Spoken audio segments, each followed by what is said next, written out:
Assalamualaikum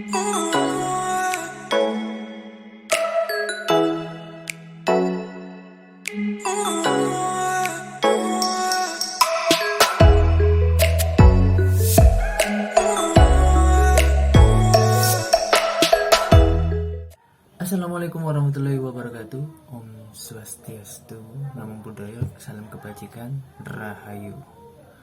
Kali ini saya Ahmad Muklisul Kirom dari mahasiswa sore semester 6 FAI Universitas Islam Majapahit bakalan membahas tentang ajaran agama Tao, dan merupakan video ini tugas dari beliau, merupakan tugas UAS ya.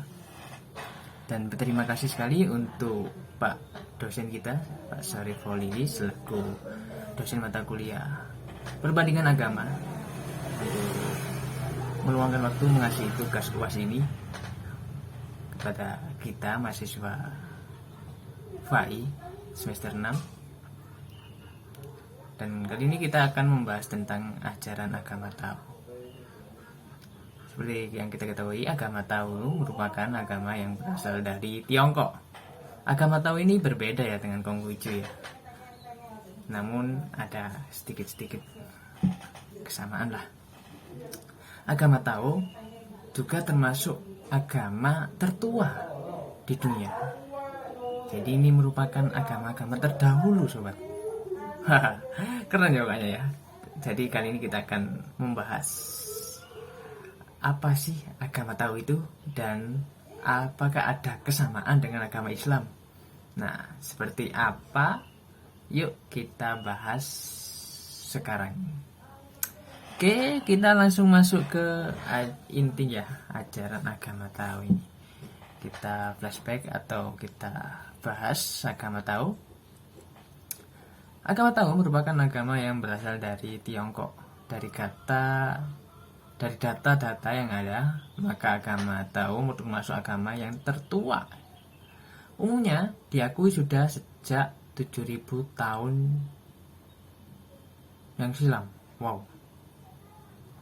7.000 tahun loh sobat ya. Berarti agamanya itu tua banget nih. Dan juga merupakan agama yang dianut oleh sebagian besar orang Tionghoa. Jadi ini agama Tao ini penganutnya ini mayoritas orang Tionghoa, sobat ya. Ini tercermin dari tulisan Luxun, seorang budayawan kondang, di mana beliau menulis bahwa agama Tao adalah agama dan akar utama dari kebudayaan Tionghoa. Jadi ini kebudayaannya itu berakar dari agama Tao ini, sobat. Jadi Cina yang karakteristiknya seperti itu, yang khas itu dari agama Tao.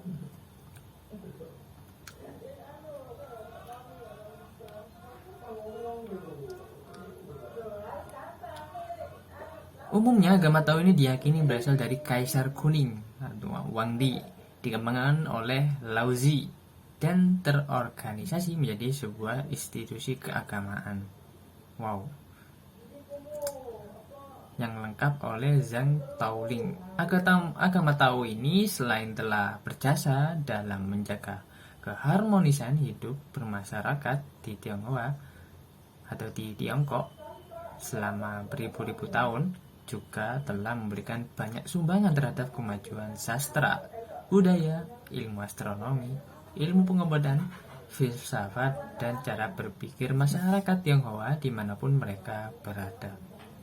Jadi ini merupakan agama tertua ya, dan juga cikal bakalnya kebudayaan Tionghoa ini atau Tiongkok ini dari sini, agama Tao ini. Pada zaman Fuxi, setelah sekitar tahun 5000 sebelum Masehi, Fuxi telah menggunakan teori dari penghitungan Bagua atau 8 penjuru untuk menjelaskan tentang sistem astronomi. Merupakan hal yang penting yang berhubungan dengan ramalan kehidupan seseorang, serta menentukan cara ritual penyembahan dewa atau dewi. Sampai pada zamannya Wang Di atau Kaisar Kuning, 2698 sebelum Masehi, mulai dikemukakan teori tentang kaidah-kaidah alamiah dan teori tentang masalah kehidupan dan kematian. Wang Di merupakan tokoh yang pertama menjalankan pemerintahan berdasarkan ajaran Tao. Mereka juga memiliki ilmu-ilmu yang luar biasa ya, sejak ajaran Tao. Sejak Wang Di sampai 1500 tahun berikutnya, setiap pemimpin yang menggantikan pemimpin lainnya selalu memerintahkan masyarakatnya dengan teori ajaran Wang Di, antara lain menghormati Tuhan, menjunjung tinggi sopan santun dalam bermasyarakat. Ada kesamaan ya kayak dengan agama Islam ya? Ada sobat. Pada zaman dinasti Kerajaan Go, muncul seorang bijaksana yang mempunyai nama besar yaitu Laozi. Oh ini ya. Beliau pernah bertugas sebagai pejabat yang menjaga dan merawat perpustakaan buku-buku yang dimiliki Kerajaan Go. Jadi berawal dari penjaga atau merawat perpustakaan buku-buku yang dimiliki oleh Kerajaan Go. Karena itu beliau mempunyai kesempatan untuk membaca semua buku. Jadi semuanya itu dipelajari sobat di perpustakaan itu. Dan menguasai teori-teori yang diajarkan oleh Wang Di. Yang membuat beliau yang sangat menyanjung keagungan alam yang telah menghidupi semua makhluk hidup termasuk manusia. Yaitu mengagungi semua alam semesta ini sobat. Namun beliau juga mengajarkan bahwa di balik semuanya itu pasti ada yang menciptakan. Nah itu dia. Itu bisa digarisbawahi ya sobat ya. Yang bersifat maha agung, maha mulia, dan maha esa. Nah itu dia. Sama kan? Hanya saja sulit bagi beliau untuk memberikan sebutan atau nama yang tepat bagi pencipta alam semesta yang maha besar ini. Dia itu bingung. Ini tuh alam semesta itu ada yang menciptakan, tapi kira-kira apa ya? Disebut apa gitu ya itunya. Akhirnya Laozi meminjamkan kata tahu. Wah ini dia. Untuk memberi nama bagi sumber dari segala sesuatu yang tercipta di alam semesta ini. Menurut Laozi, tahu adalah sumber tercipta segala sesuatu yang ada dalam alam semesta ini. Cara berpikir beliau jauh melampaui zamannya ketika itu. Ditambah ajaran-ajarannya yang menjunjung tinggi kebajikan dan menentang kebiadaban, maka akhirnya ajaran Laozi bersama ajaran Wang Di dikenal sebagai ajaran Wang Lao. Sampai sekarang ajaran Wang Lao Tao ini makin berkembang dan mengakar di hati masyarakat.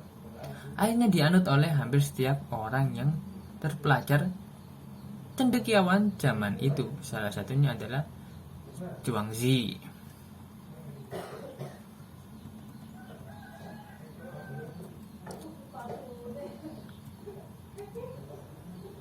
Dia ini acaranya itu luar biasa sobat ya. Beliau juga berhasil membuat pemilahan dan menyusun peraturan tentang cara upacara ke agama Tao. Mengajarkan cara-cara beragama seharusnya menggambarkan Hu dan menuliskan dalam buku yang baku untuk kepentingan pengajaran kepada pengikutnya. Sehingga terbentuknya untuk organisasi kemasyarakatan yang berbasis agama Tao. Yang pertama, sejak itu selanjutnya semua kegiatan beragamaan selalu secara resmi menggunakan nama agama Tao. Pengikutnya disebut sebagai umat Tao atau Taosi. Nah, ini.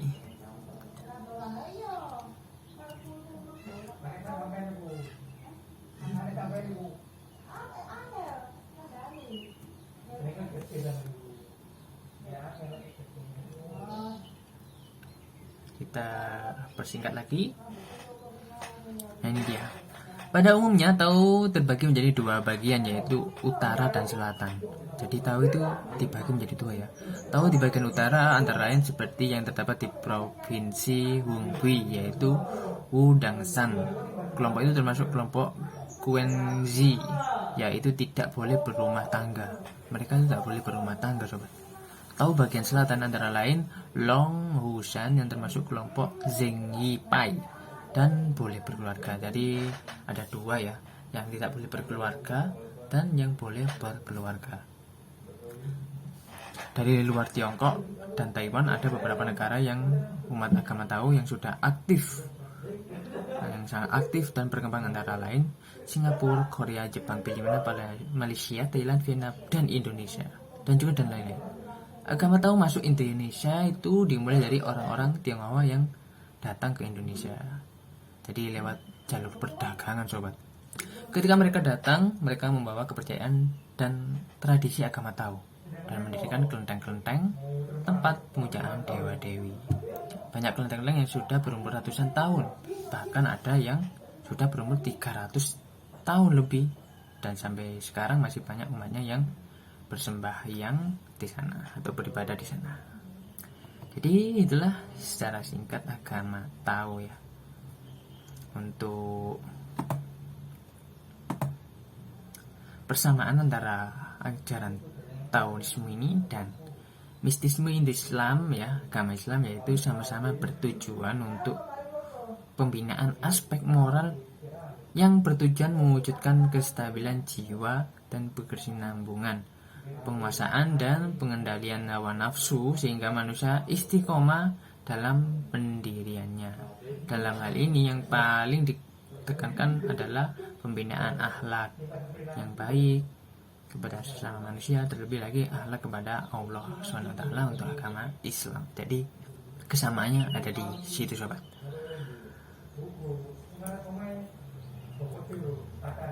Jadi kesimpulannya juga ajaran Taoisme ini adalah ajaran yang lebih menekankan pada perbaikan akhlak umat manusia yang sudah rusak, kemudian untuk dapat menjadi manusia yang bijaksana dengan tujuan terakhir, yaitu untuk mendapatkan kebahagiaan yang kekal dengan cara menyatu dengan Tao atau Tuhan.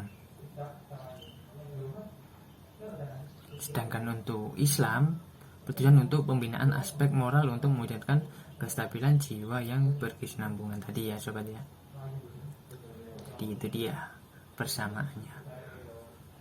Oke, sekian dulu video kali ini. Saya Ahmad Nurul Sigirom, mahasiswa FAI Sore semester 6 Universitas Islam Majapahit, pamit undur diri. Assalamualaikum warahmatullahi wabarakatuh. Jangan lupa like, comment, and subscribe. Mantap.